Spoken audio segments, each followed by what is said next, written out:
Hello everyone. Today we're going to talk about motivation. How to get motivated, how to stay motivated. You know, these are really strange and pretty difficult times right now. We've never been through anything like this. So I thought maybe you needed a little pep talk, a little guidance, so that's what we're going to do today. Just give you some tips about how to stay pumped. So we're all different. And there's different ways to stay motivated.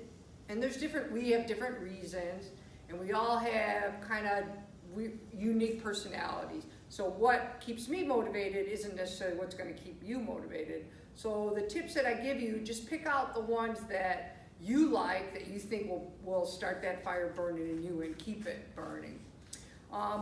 Before we start with the tips, I want to remind you that if you're listening to this video right now, that means that you're getting the emails that I'm sending out to the different groups. We're trying to do 2 to 3 videos a day. These kids are working hard and trying to get them sent out as soon as they get downloaded.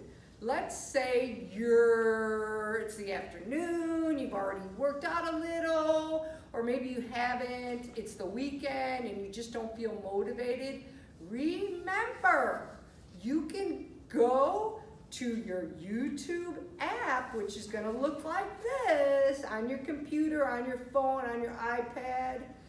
If you don't have that, you can just Google, you can just do YouTube, and what you're going to do is you're going to search Karen Wick, Be Your Best, all right?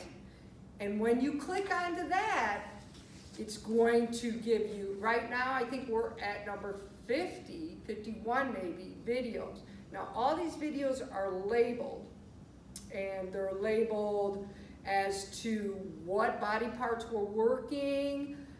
Some of them are going to be chair workouts for that range of people. Some are going to be more advanced workouts. And I have a bunch of talks about nutrition. So that's going to help. That's going to be the number one thing that's going to keep you motivated. Watch these. Okay, now here's some more tips. The first tip that I have for you to get motivated and stay motivated is to take action. So action, action, action. You can think about it, you can talk about it.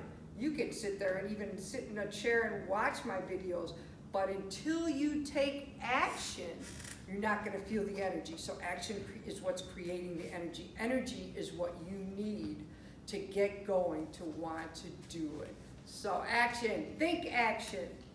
Okay, another tip would be to kind of have a really clear vision of what your goal is.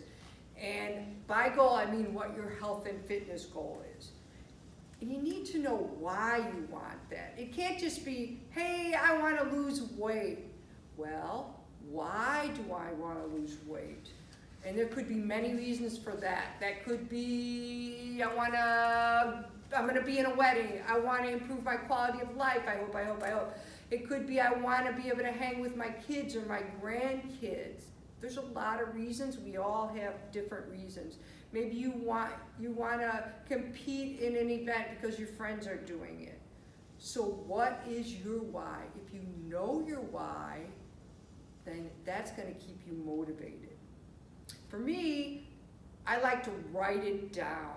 And then if I write it down, I'll have it like in my face where I can look at it very often.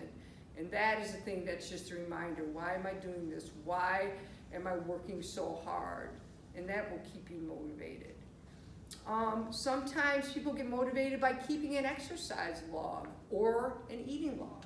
And you don't have to do it every day, but maybe you do. And maybe you want to share it and maybe you don't. But that's just a good way to help keep you motivated. All right, another tip, and we're going to use that word again, is to set action steps. That's right, action, action, action.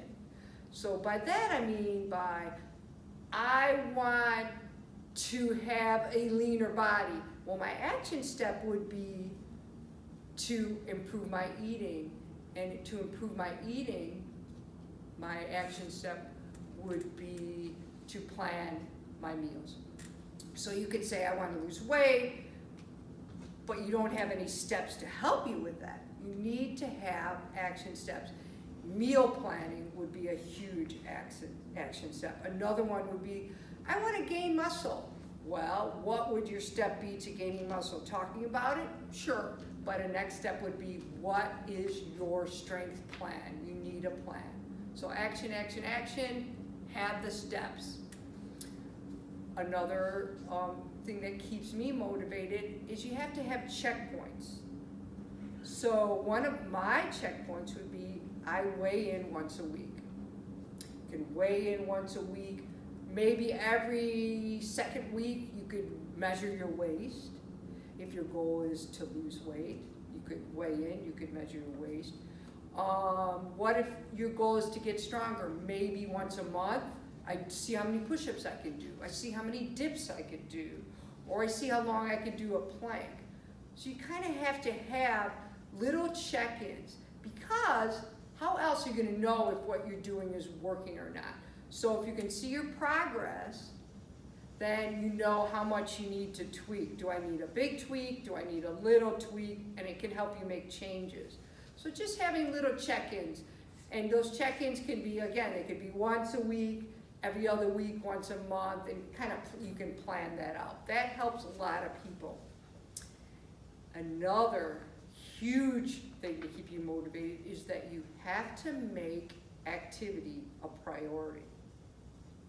It has to be in your daily routine. You have to find the time. Think of it as, well, you brush your teeth every day, so that's the way you want to have your activity be that much of a routine.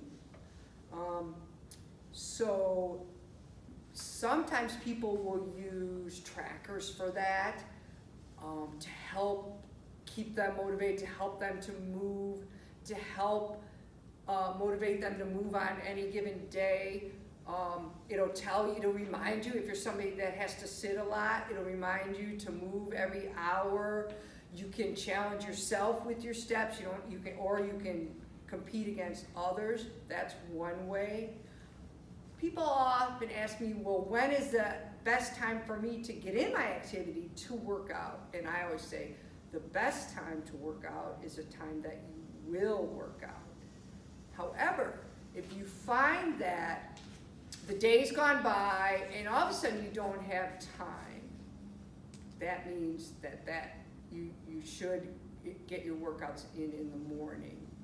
That way, if you get them in first and get them done, then other things won't get in the way. But again, we're all different. Some people feel better doing them after work, before work. The best time is the time that you do it, and you have to make that time. It has to be with you in your head that I don't feel right unless I get in my workout. Okay, and then another tip that we often forget, I'd like to think that I don't, but is that you have to make your workouts and your journey towards health fun. It has to be fun. Don't do things that you don't like. Don't pick an activity that you don't even like to do. Pick something fun and mix it up. Maybe have your own 14-day challenge so that you can mix it up. And what will that be? Today I'm going to do this. Tomorrow I'm going to do that. Get creative. Talk to others about it. Make fun of yourself. Yes, don't take yourself so seriously. Have fun. It makes it more enjoyable. It makes it that you look forward to working out. I think that makes sense, right? Okay, and my final tip is that you have to keep learning. So knowledge is power. And you want to keep learning about health and fitness because there's new stuff coming out all the time. And just learning about information that's related to health and fitness, that can keep the fire burning, and that can help you make tweaks and changes. So I want you to feel the power of the knowledge that you gain and share it with others, and that'll help you do it. We can get through this, guys, and we can get through it together. Health and fitness can be, not only be fun, it's often challenging, but it can really be rewarding too. So, stay pumped. Let me know how I can help you. Thank you.